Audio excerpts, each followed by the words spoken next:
Hello friends, आज हम पढ़ेंगे कॉन्स्टिट्यूएंट असेंबली के बारे में। तो चलिए पढ़ते हैं। देखिए, आइडिया जो था कॉन्स्टिट्यूएंट असेंबली का वो किसने फॉरवर्ड किया था? एम.एन. रॉय जी ने, जिनका नाम था मानवेंद्र नाथ रॉय। तो 1935 में इंडियन नेशनल कांग्रेस थी, पहली बार इसने ऑफिशियली कॉन्स्टिट्यूएंट असेंबली की डिमांड रखी थी कि ये असेंबली इसलिए ज़रूरी है क्योंकि भारत अपने लिए खुद संविधान बनाएगा। तो 1938 में पंडित जवाहरलाल नेहरू जो थे, इन्होंने एक स्टेटमेंट दी थी कॉन्स्टिट्यूशन के रिलेटेड, जिसमें क्या बोला गया था कि कॉन्स्टिट्यूशन जो है फ्री इंडिया का वो फ्रेम किया जाएगा बिना कोई बाहर की इंटरफेरेंस के। ठीक है, कोई भी इसमें अंग्रेज़ नहीं इंटरफेरेंस करेगा, कोई भी ब्रिटिश नहीं इंटरफेयर करेंगे। ठीक है, और ये कौन बनाएगा? कॉन्स्टिट्यूएंट असेंबली, जो एडल्ट फ्रेंचाइज के बेसिस पे इलेक्ट की जाएगी। ठीक है, तो जो डिमांड थी कॉन्स्टिट्यूएंट असेंबली की वो एक्सेप्ट की गई थी फर्स्ट टाइम, ब्रिटिश ने एक्सेप्ट की थी, जो ब्रिटेन है, यूके जिसको हम बोलते हैं, तो उन्होंने एक्सेप्ट की थी किसके थ्रू? अगस्त ऑफ 1948 में जो हुआ था। ठीक है, तो फाइनली कॉन्स्टिट्यूएंट असेंबली जो थी वो एस्टेब्लिश हुई किसके अंडर? जो कैबिनेट मिशन प्लान था, ठीक है, उसके अंडर। तो कंपोजिशन क्या था उस वक्त? हम बात करें अगर काउंसिल का, देखिए पहला नंबर तो हम पॉइंट बनाएंगे इसमें कि ये कंस्टिट्यूट हुई 1946 में।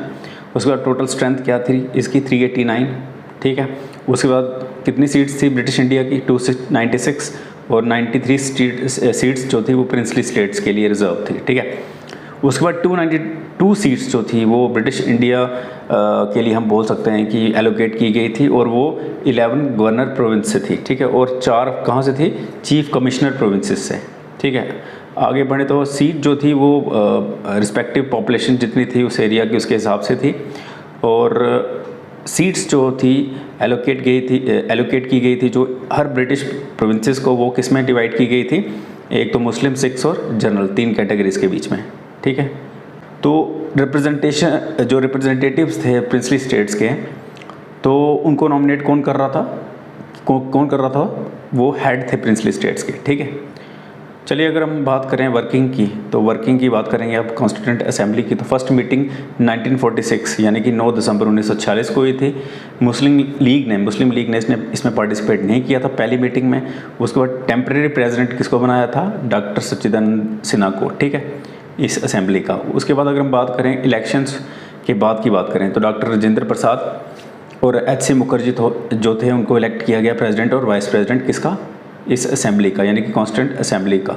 Sir B.N. राव जो थे उनको अपॉइंट किया गया कॉन्स्टिट्यूशनल एडवाइज़र किसका? कॉन्स्टिट्यूएंट असेंबली का।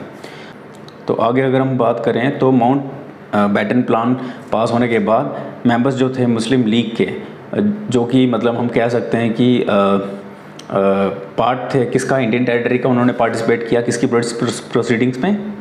इसी काउंसिल की। ठीक है, तो कॉन्स्टिट्यूएंट असेंबली जो थी, इनफैक्ट हम बात करेंगे ये टेम्प्रेरी लेजिस्लेचर था जब तक न्यू वन ना बन जाता। ठीक है, तो कुछ फंक्शंस जो इसने परफॉर्म किए इस स्टेज पे वो कौन से थे? चलिए पढ़ते हैं। एक तो रेटिफिकेशन किसका? इंडिया की मेंबरशिप कॉमनवेल्थ में, उसकी रेटिफिकेशन इसने की। ठीक है, उसके बाद इसने अडॉप्ट की national flag, national anthem, national song, और उसके बाद इलेक्ट किया डॉक्टर राजेंद्र प्रसाद को फर्स्ट प्रेसिडेंट ऑफ इंडिया। ठीक है, ये कॉन्स्टिट्यूएंट असेंबली के कुछ हम बोल सकते हैं कि कुछ फंक्शंस थे। ठीक है, तो अगर हम आगे बात करें तो कमेटीज़ आ जाती हैं कॉन्स्टिट्यूएंट असेंबली की। तो काफ़ी सारी कमेटीज़ बनाई गई थी, जो छोटे मोटे काम थे, कुछ बड़े थे कुछ छोटे थे। तो किसके रिलेटेड? कॉन्स्टिट्यूशन के रिलेटेड जब हम बना रहे थे उसको, तो यहाँ पे कुछ मेजर कमेटीज़ दी हैं। देखिए, यूनियन पावर कमेटी, इसको कौन प्रिजाइड करता था? पंडित जी। उसके बाद यूनियन कॉन्स्टिट्यूशन कमेटी, इसके प्रेसिडेंट कौन थे? ये भी पंडित जी थे। उसके बाद प्रोविंशियल कॉन्स्टिट्यूशन कमेटी, ये S. पटेल थे।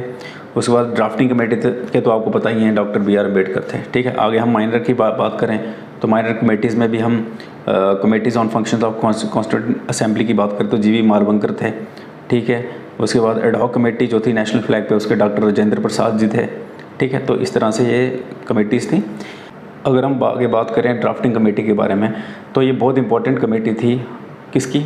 कॉन्स्टिट्यूएंट असेंबली की, जिसके चेयरमैन थे डॉक्टर भीमराव अम्बेडकर। तो इन्होंने बहुत इंपॉर्टेंट रोल प्ले किया है कॉन्स्टिट्यूशन बनाने में, और साथ में इसका जो फाइनल डॉक्यूमेंट तैयार रेडी किसने किया? डॉक्टर भीमराव अम्बेडकर ने। ठीक है, तो अगर हम बात करें इसकी एनेक्टमेंट की और एनफोर्समेंट की कॉन्स्टिट्यूशन की, तो फाइनल ड्राफ्ट रेडी हो गया था कॉन्स्टिट्यूशन का और इंट्रोड्यूस किया गया इसको असेंबली में 1948 में। उसके बाद इसकी रीडिंग्स की गई बाद में, तो उसके बाद इसको अडॉप्ट किया गया, इनेक्ट किया गया, ठीक है, 26 नवंबर 1949 को। तो कुछ प्रोविजंस जो थे वो फोर्स में लाए गए, ठीक है, इस डेट पे, और वो कौन से थे तो वो हम बाद में पढ़ेंगे।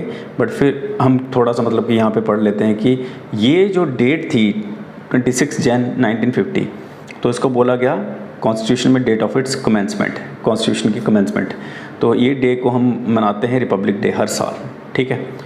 तो ये डे को हमने चूज़ किया है, या हम कह सकते हैं कि कॉन्स्टिट्यूशन मेकर्स ने चूज़ किया है 26 जन इसलिए ताकि हम ट्रिब्यूट दे सकें पूर्ण स्वराज को, जो 26 जन 1930 को शुरू हुआ था। मतलब कि हमने पूर्ण स्वराज मीन्स की सेल्फ गवर्नमेंट, ठीक है। तो आज के लिए इतना ही, धन्यवाद।